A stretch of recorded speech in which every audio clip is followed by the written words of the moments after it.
오늘 이 시간에는 여러분들과 함께 성경에서 말씀하시는 주를 본받는 것에 대해서 함께 나누는 시간을 가지려고 합니다.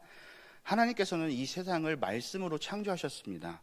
그래서 창조하신 그 세계를 자세히 살펴보면 신앙의 원리를 발견할 수 있게 됩니다. 우리가 일반적으로 말하는 그 우주에 존재하는 여러 물질들은 우리는 천체라고 이야기합니다. 하늘에 있는 물체다. 그래서 천체라고 이야기하는데, 그 중에 태양은 별 또는 항성이라고 부르기도 합니다.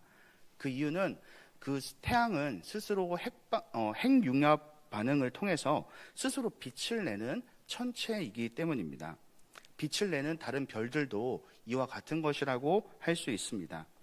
그런데 하늘에 있는 그 천체들이 모두 다 빛을 낼 수 있는 것은 아닙니다.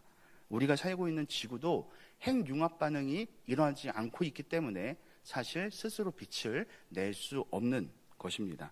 그래서 태양을 중심으로 도는 지구를 행성이라고 이야기를 합니다. 그리고 또 지구를 중심으로 도는 달 역시 스스로 빛을 낼 수 없는 별이 아니기 때문에 위성이라고 또한 지칭을 합니다.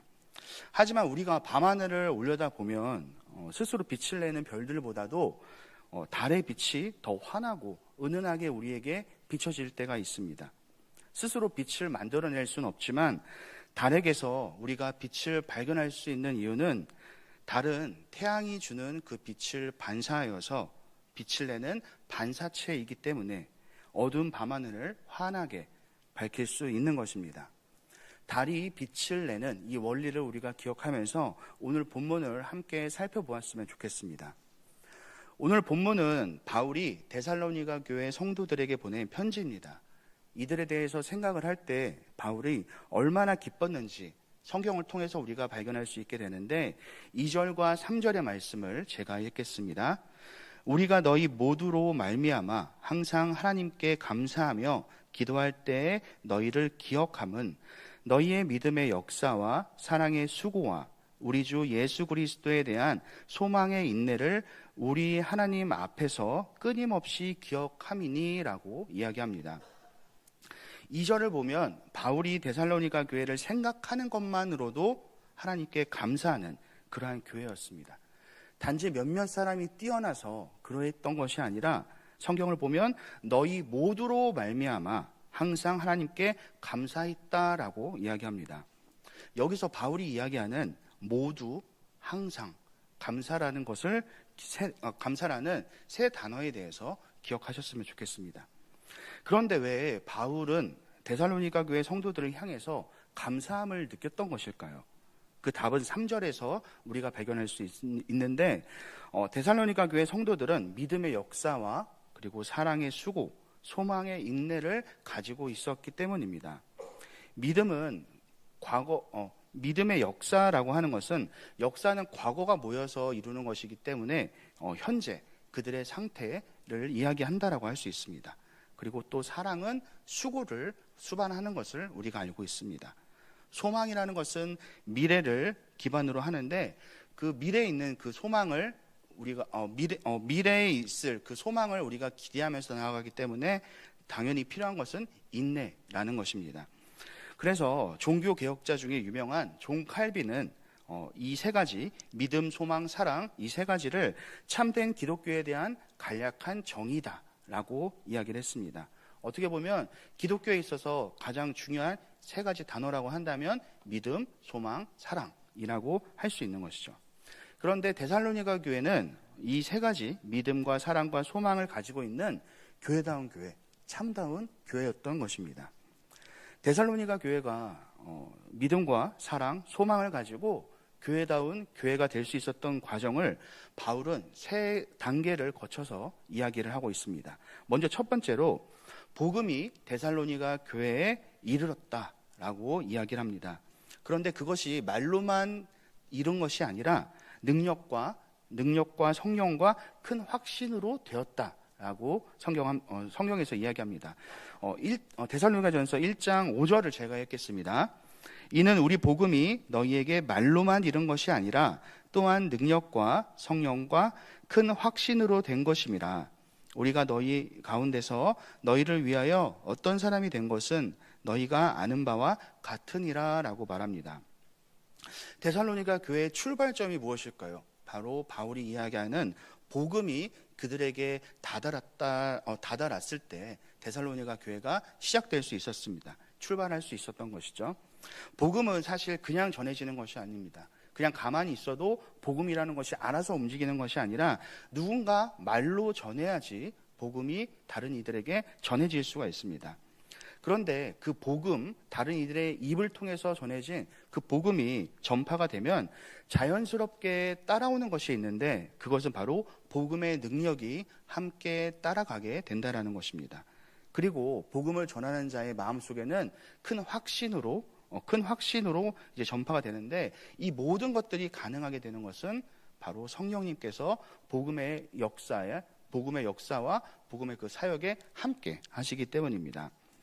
성령님께서 만일 말씀을 깨닫게 하시지 않는다면 어느 누구도 구원을 받을 수 없습니다.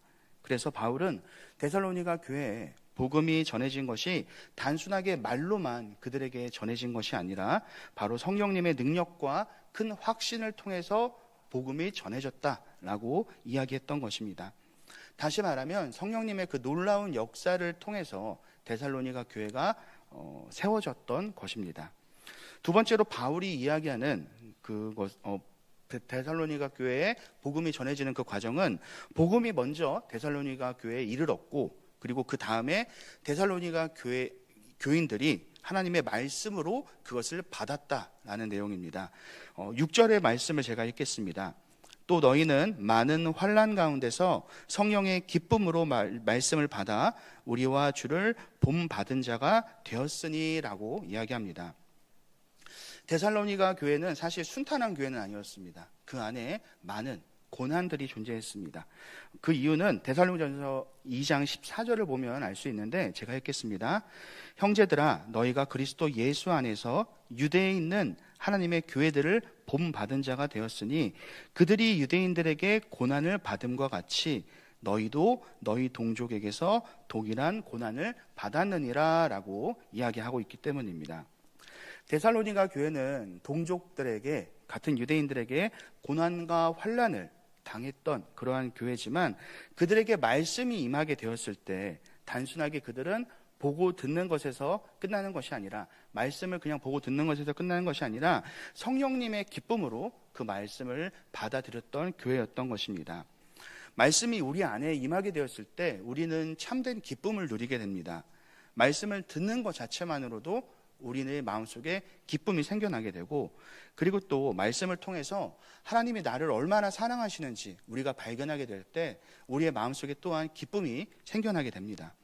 말씀을 통해서 내 안에 있는 죄를 발견하고 그리고 또 내 죄를 회개하고 그리고 하나님의 용서와 죄인을 구원하신 하나님의 그 사랑에 대해서 우리가 또 발견하게 될 때 우리 또한 기쁨을 누리게 됩니다.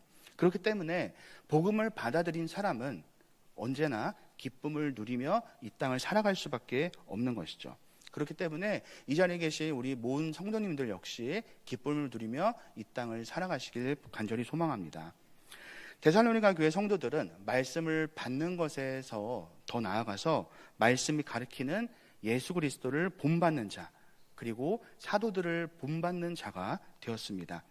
사도행전 11장을 보면 처음으로 그리스도인이라고 불렸던 그 그리스도인이라는 명칭으로 불렸던 교회가 있는데 바로 안디옥 교회입니다. 그리스도인은 그리스도를 따르는 사람들을 이야기합니다. 안디옥 교회 성도들은 예수님을 따르는 그러한 삶을 살았던 자들이었고 빛 대신 예수님을 따라 살아갈 때 그리스도인들 역시 세상의 빛으로 살아갈 수 있게 됩니다. 그리고 세상은 그리스도인들이 비추는 그 빛을 통해서 하나님께로 나아갈 수 있게 되는 것입니다. 그래서 우리가 성도로서 그리고 또 예수님을 따르는 그리스도인으로서 이 땅을 살아가기로 다짐한다면 하나님의 백성으로서 우리가 살아가기로 다짐한다면 우리는 가장 먼저 예수님을 따르고 예수님을 닮아가는 삶을 살려고 노력을 해야 하는 것이죠. 데살로니가 교회 교인들에게 예수님과 함께 또한 분명한 모델이 그들에게는 하나가 더 있었는데 그 사람은 바로 그들에게 복음을 전해주었던 바울이었습니다. 사도 바울은 데살로니가 교회뿐만 아니라 편지를 통해서 그들에게 나를 본받는 자가 되라 라고 이야기를 했습니다. 고린도전서 11장 1절의 말씀인데 내가 그리스도를 본받는 자가 된 것 같이 너희는 나를 본받는 자가 되라 라고 이야기하기 때문입니다. 누군가에게 나를 본받는 자가 되라 라고 이야기하는 것은 사실은 쉽지가 않은 것입니다. 확신을 가지고 있어야만 가능한 것이기 때문입니다. 그런데 바울은 단순하게 나를 본받아라, 내가 하는 거 잘 보고 잘 따라해라 이렇게 이야기한 것이 아니라 내가 예수님을 본받는 것처럼 너희도 나를 본받아라 라고 이야기했던 것입니다. 결국에 바울이 나를 본받으라 라고 얘기했지만 바울이 이야기하고 싶은 것은 너희가 예수님을 본받는 자가 되어라 라는 것이 핵심이었던 것입니다. 우리가 살아가는 세상에는 다양한 리더들이 존재합니다. 어떤 리더는 강압적인 카리스마를 갖고 사람들을 이끌어가는 사람들이 있고 어떤 사람들은 자신을 따르는 사람들에게 무언가를 채워줌으로써 그들에게 지지를 얻는 사람들이 있습니다. 하지만 많은 리더들 중에서 가장 훌륭한 리더라고 한다면 따르는 사람의 본이 되는 리더라고 할 수 있을 것입니다. 리더로서 권위만을 내세우고 그리고 리더로서 권위만을 내세우지 않고 마음을 다해서 내가 지금 이야기하는 바를 내가 가르치는 바를 먼저 행함으로써 다른 이들을 따르게 하는 그러한 리더를 우리는 만나야 하고 그리고 그러한 리더를 따라야 합니다. 그리고 만약에 우리가 그러한 위치에 서게 되었을 때 우리 역시 그러한 모습을 가지고 살아갈 수 있도록 노력을 해야 할 것입니다. 그렇기 때문에 이러한 리더를 만나는 것은 사실 쉽지 않습니다. 그래서 우리 교회 내에서 이러한 리더의 역할을 감당하고 있는 분들이 계시다면 우리는 시간이 날 때마다 그분들을 위해서 간절히 기도해야 되고 우리 역시 그러한 자리에 서게 되었을 때 우리 자신을 위해서 또한 기도할 수 있어야 할 것입니다. 세 번째, 바울이 데살로니가 교회에 이르렀던 데살로니가 교회에 대해서 이야기했던 내용은 복음이 데살로니가 교회에 임하게 되었고 그들이 그 복음을 하나님의 말씀으로 받아들였습니다. 그리고 나서 그 복음을 받아들인 이후에 주님을 따르는 다른 성도들의 본이 되는 삶을 살았던 것입니다. 오늘 본문의 7절과 8절은 제가 읽겠습니다. 그러므로 너희가 마게도냐와 아가야에 있는 모든 믿는 자의 본이 되었느니라. 주의 말씀이 너희에게로부터 마게도냐와 아가야에만 들릴 뿐 아니라 하나님을 향하는 너희 믿음의 소문이 각처에 퍼졌으므로 우리는 아무 말도 할 것이 없노라 라고 설명합니다. 누구라도 믿음이 좋고 그리고 또 본이 되는 그리스도인이 되고 싶을 것입니다. 하지만 모두가 그러한 그리스도인이 되지는 않습니다. 누구나 좋은 리더가 되고 싶어 하고 인정받고 싶어 하고 다른 사람들에게 존경을 받고 싶어 합니다. 하지만 모두가 그렇게 되는 것은 아닙니다.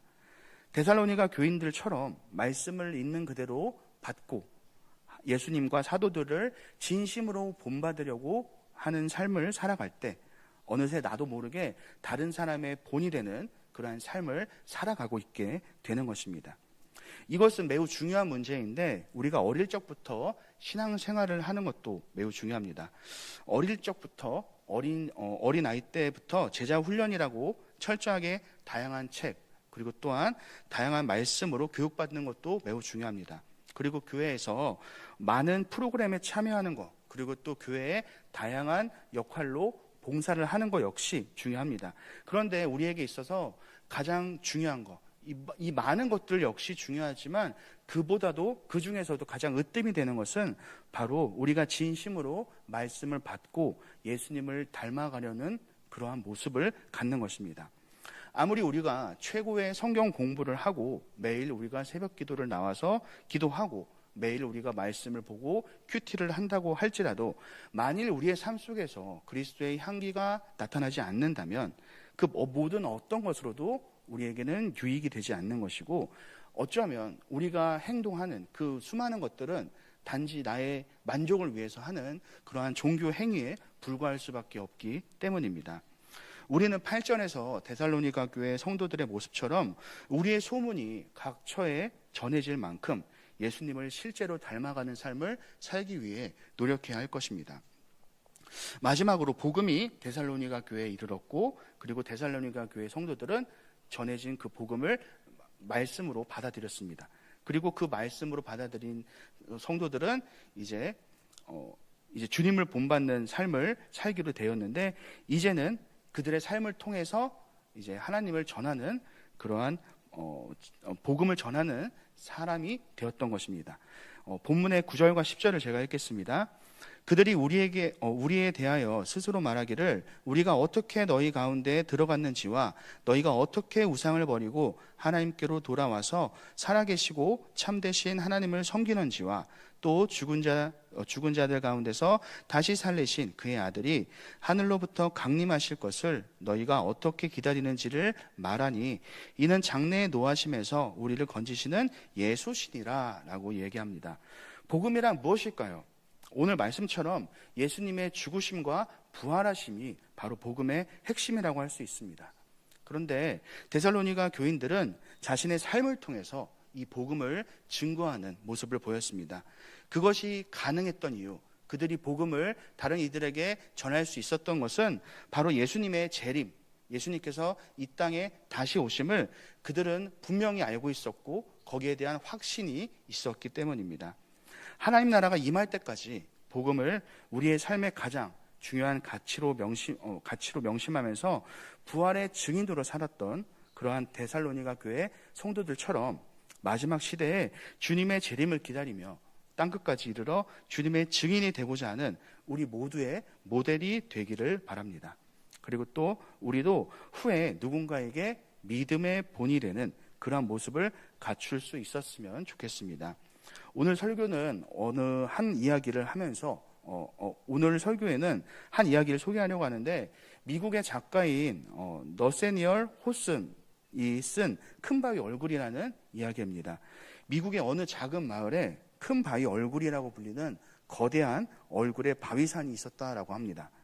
주인공은 그 마을에서 자란 어니스트라는 사람인데, 그의 어머니는 그 아이에게 그 큰 바위산에 대해서 설명을 해주면서 언젠가는 저 바위산에 있는 모습을 가진 사람이 나타나게 될 바위산에 있는 모습과 같은 그러한 위대한 사람이 나타나게 될 것이다 라고 그 아이에게 이야기를 했다라고 합니다.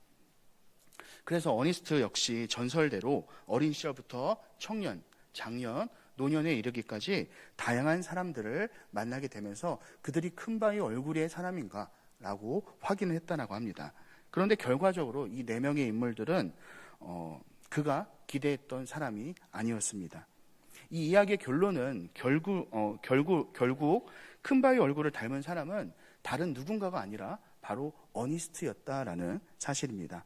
어니스트가 어린 시절부터 그 큰 바위 얼굴을 바라보면서 자라고, 그리고 또 그 큰 바위 얼굴을 닮아가며 살아갔던 것처럼 스스로 빛을 내진 못하는 달이지만 태양의 빛이 그에게 반사될 때 빛을 낼 수 있는 것처럼 우리 역시 예수님을 바라볼 때 예수님을 닮아갈 수 있게 되는 것입니다.